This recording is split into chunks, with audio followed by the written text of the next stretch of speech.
In this video, I'm going to share with you how 10 Labour policies are going to affect your life as a property investor or property developer. If you're new to this channel, make sure you subscribe and hit the bell icon. We're up to 71,000 subscribers now on YouTube. The bigger this channel gets, the more we can invest in creating better content and more regular content for you guys. At the moment, we're putting out 4 pieces of video each and every week to keep you up to date and on top of your property investing game. So smash that bell icon, subscribe and like and share as well. So let's get on with it then. 10 Labour policies which are going to affect your life as a property investor and developer. I guess the biggest one is Labour's pledge to build 1.5 million homes in this Parliament. That's a hell of a lot of homes. That's more homes than anyone has ever built. Even in the great heydays of the 50s and 60s, we didn't really build that sort of quantity of homes. But we'll see whether the builders are out there, the developers are out there, able to fulfill this commitment. But you've got to remember, although they want 1.5 million homes built, Labour is a socialist government. And as a result, the kind of homes they want to see built are social housing. There you have it, folks, straight out of Labour's manifesto. Labour will deliver the biggest increase in social and affordable housing in a generation. Of course, Margaret Thatcher introduced the right to buy scheme in the 80s, which continued thereafter, and that depleted a lot of the social housing stock, which wasn't really replenished by the public sector, by the state. Labour are going to put it straight back. Of course, over recent years, because of the sheer shortage of state-owned properties for social housing, the state has sought to fill this gap from the private sector. Many private sector landlords have enjoyed the gravy train of rents from the state to house social tenants. I think what we are likely to see is that if Labour get ahead and build more social housing, that they're going to need less social housing from the private sector. And this of course makes economic sense, because building properties themselves on government debt is actually more cost effective for the taxpayer than paying private landlords higher rents. That won't happen anytime soon, and it's certainly not something to worry about for at least 3-4 years down the road. There are all sorts of issues in building 1.5 million homes. Who's going to build them? Do we have the labour? No pun intended. Are developers interested? If private developers have got to get involved, and they're going to be saddled with social housing and affordable housing contributions, and that makes the development scheme unprofitable, then they ain't going to build them. Of course, the planning system is an absolute pain in the behind. That's why many of us seek to do development, are developing under permitted development, which is far easier and far more straightforward. Now, the new government have said that they are going to cut through planning bureaucracy and put the emphasis on build. Who knows how effective that's going to be? Many governments have talked big on planning reform. Very few seem to have managed to deliver. And I think one of the reasons for this is that over the decades, we have sought to devolve that sort of authority to local government. For example, permitted development rights, they don't apply nationally. They only apply in England. They don't apply in Scotland or Wales, because the local governments haven't taken up those permitted development rights and kind of carried them forward in their jurisdictions. So thanks to devolution and generally decades of pushing planning permission and authority over planning to local authorities has meant there's a massive case of NIMBYism up and down the land.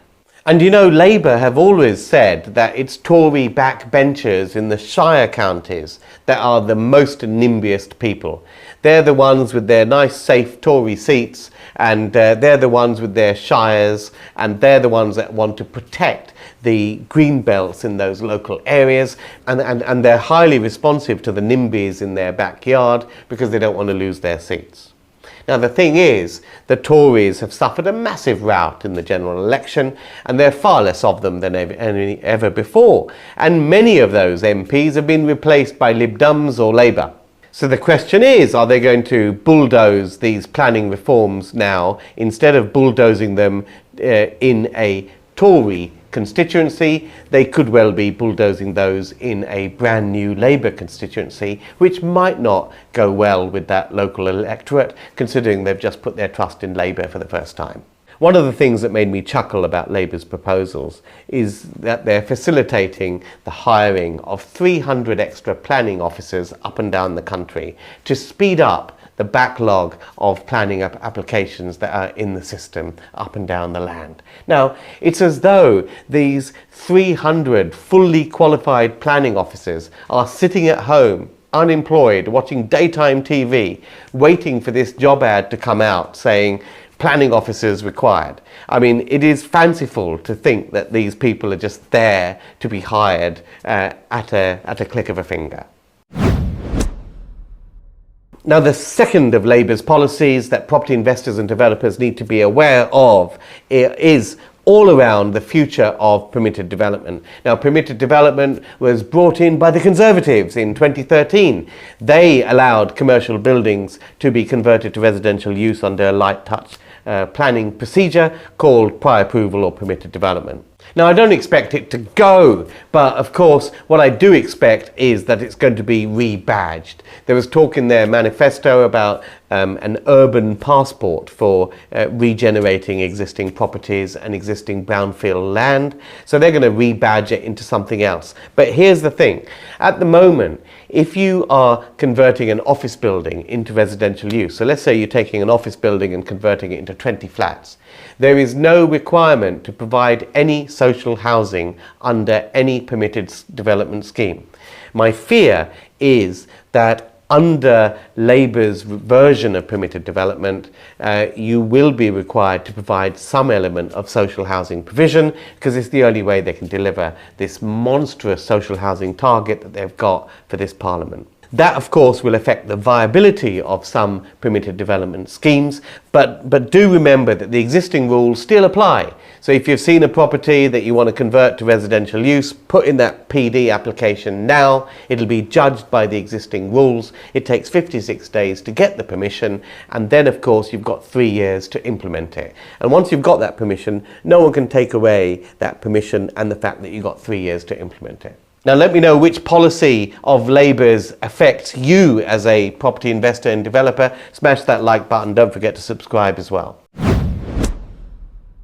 Now, the third policy that you need to know about is the Renters' Charter. Now, the Conservatives, of course, had the Renters' Reform Bill, and as when a new government comes in, of course, they want to rebadge things. So Labour are going to call it the Renters' Charter. Now, there was all sorts of hoo-ha about the Renters' Reform Bill during the last government's dying days. And, of course, it never got passed. And I don't understand why the Conservatives put in so much time and effort and energy into this Renters' Reform Bill, because during the election campaign, I don't recall it ever coming up. But what they did do is they shifted the debate far to the left. So in other words, the Tories have literally done the socialists' hard work for them. They've come up with a Renters' Reform Bill, which was to the left of where things were, which means that Labour can now use that as a baseline and go even further left of that.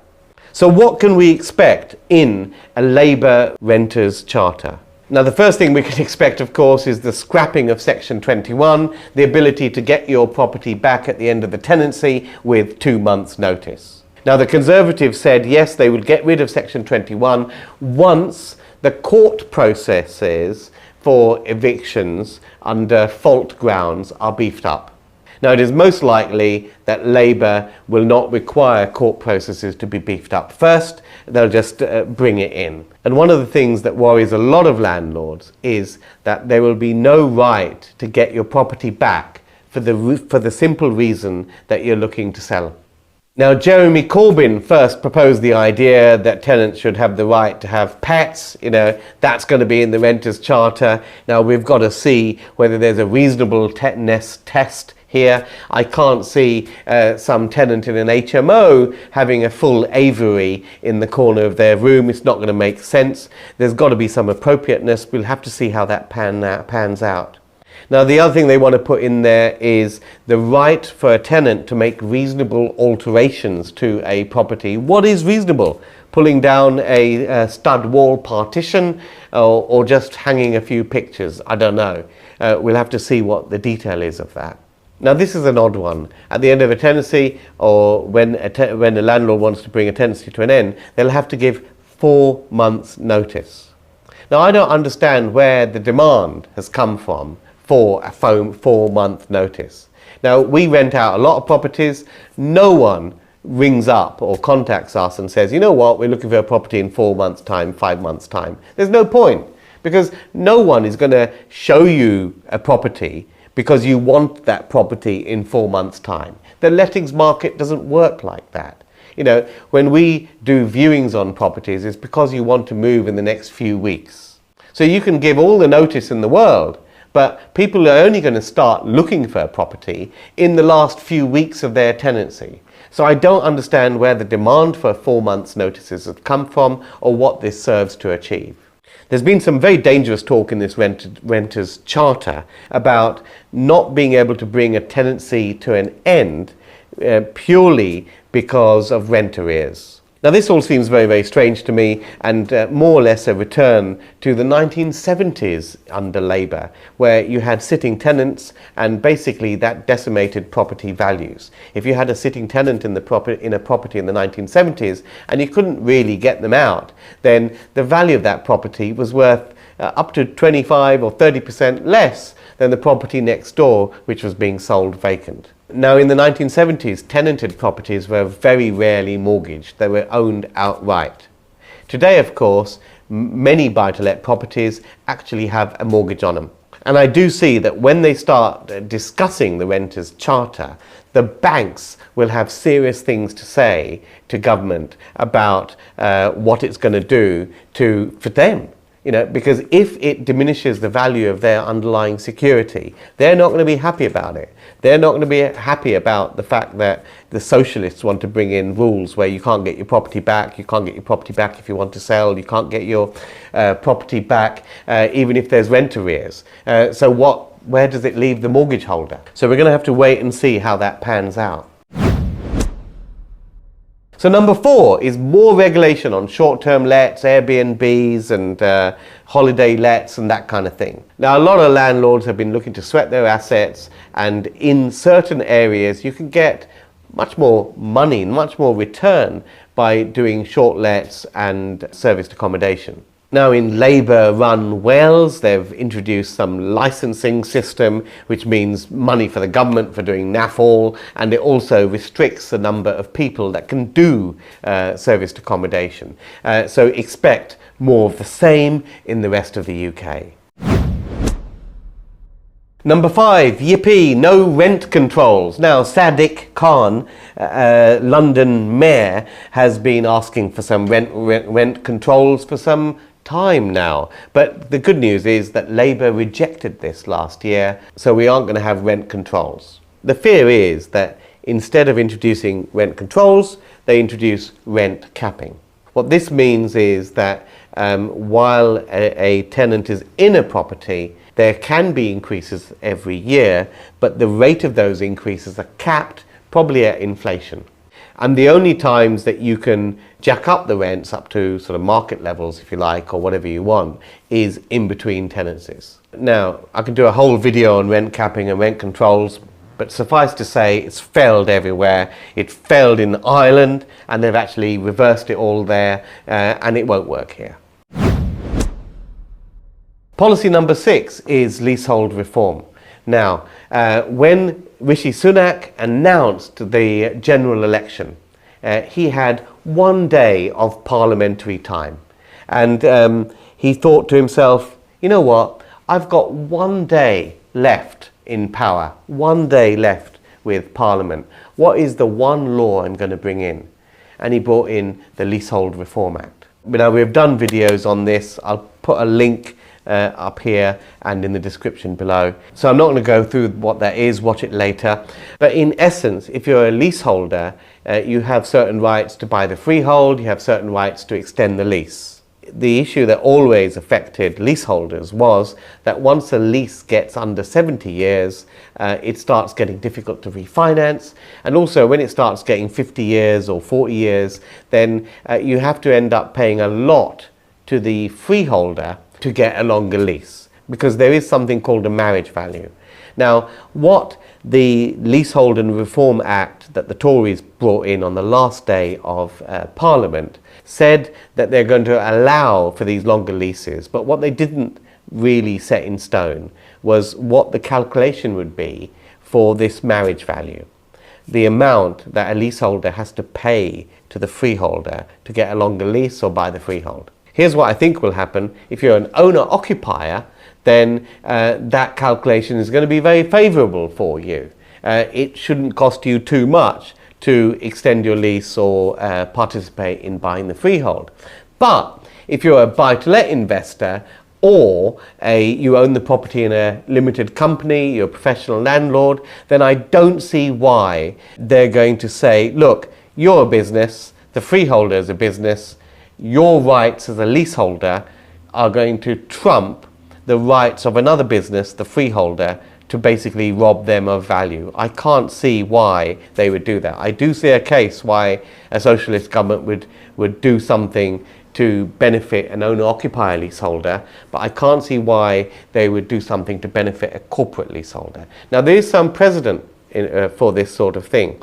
Now, remember with the Grenfell cladding scandal, where leaseholders were asked to contribute to the costs of replacing cladding if it was thought to be faulty or what have you. This was after Grenfell. Now, what happened was there were grants available for the government to pick up some of the tab, but these were available for owner-occupier. But if you owned your property in a limited company or it was a buy-to-let, then they weren't available. In that case, you were on your own. So there is some precedent for this sort of discrimination, and I would be surprised if they didn't implement something like that. Number 7 is that these green policies are back on the agenda. Rishi Sunak kicked all this into the long grass. The requirement for rental properties to be EPC grade C was kicked into the long grass because basically it would impose a lot of cost on landlords, and the timescales for conforming were considered too soon and too quick. Now, the new Energy Secretary, Ed Miliband, has brought this firmly back on the agenda because he is a green nutcase. He wants everything green and he's environmentally friendly and all of that. And he's saying now that tenanted properties need to reach a minimum standard, probably EPC grade C, by 2030. So here is our new Energy Secretary, Ed Miliband, gallivanting around the place, preaching climate change and how we should all lessen our carbon footprint and how we as landlords need to get rid of gas boilers, more insulation, EPC grade Cs or whatever, as he comes out of a private jet into a gas-guzzling Range Rover to lecture us on green issues. So what do you think so far about Labour's policies and how they affect you as a property investor or developer? Let me know in the comments below. Of course, don't forget to smash that like button and of course subscribe. Number 8 is the mortgage guarantee scheme. Now this I think is potentially quite interesting.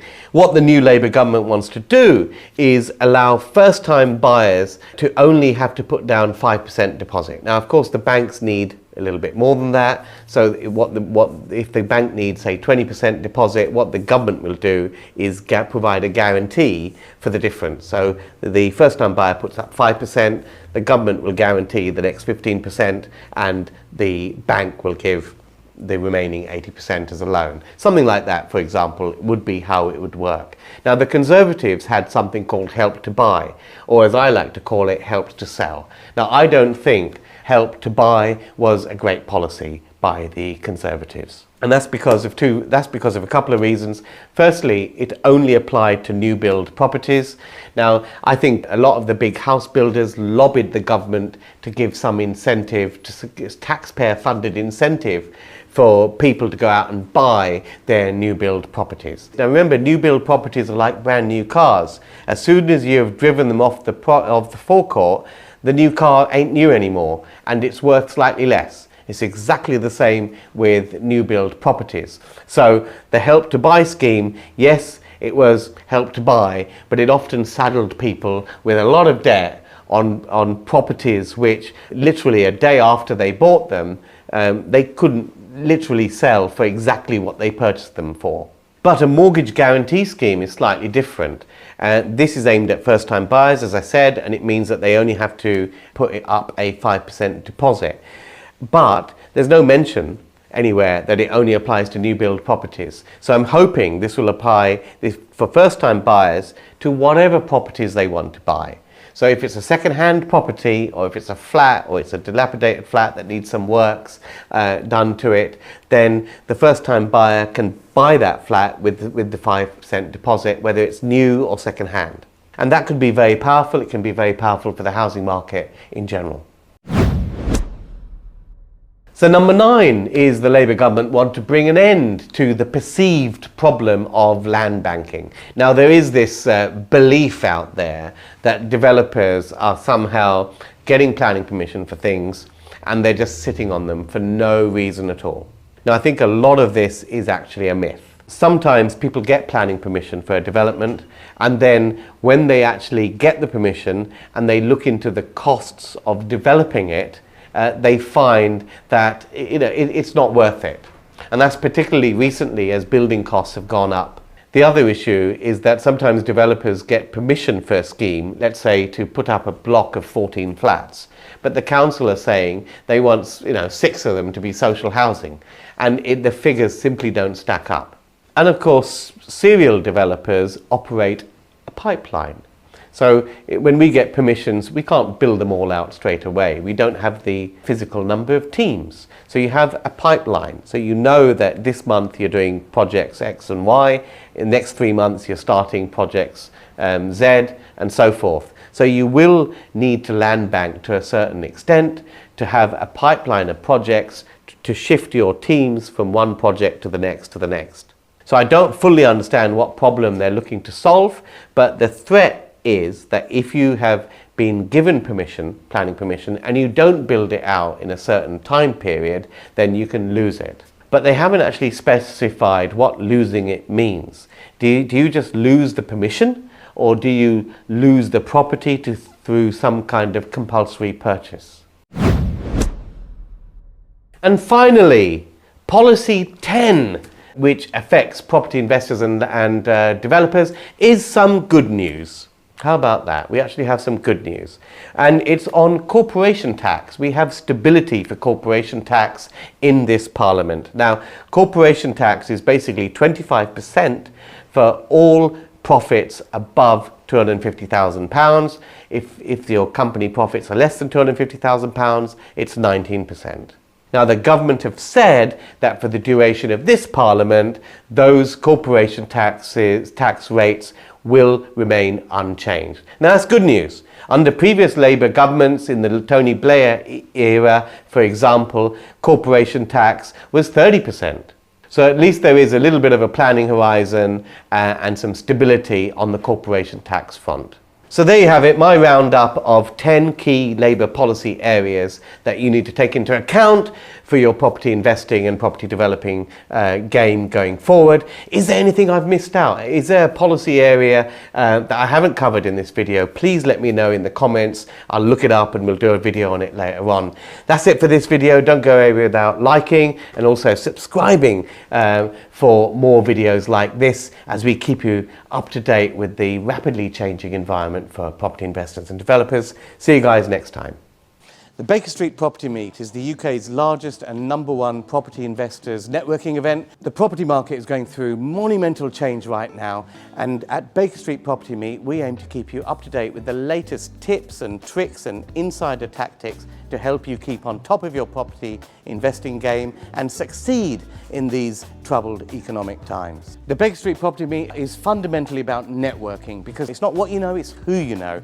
And at Baker Street we aim to connect you with the people to make your property journey a monumental success. There's no better place to be to further your property investment journey than the Baker Street Property Meet. So make sure you're here, you're connecting with myself and Andrew Roberts, our expert guest speakers and 300 passionate property people each and every month. See you at the next meet. Get your spot at bakerstreetpropertymeet.com.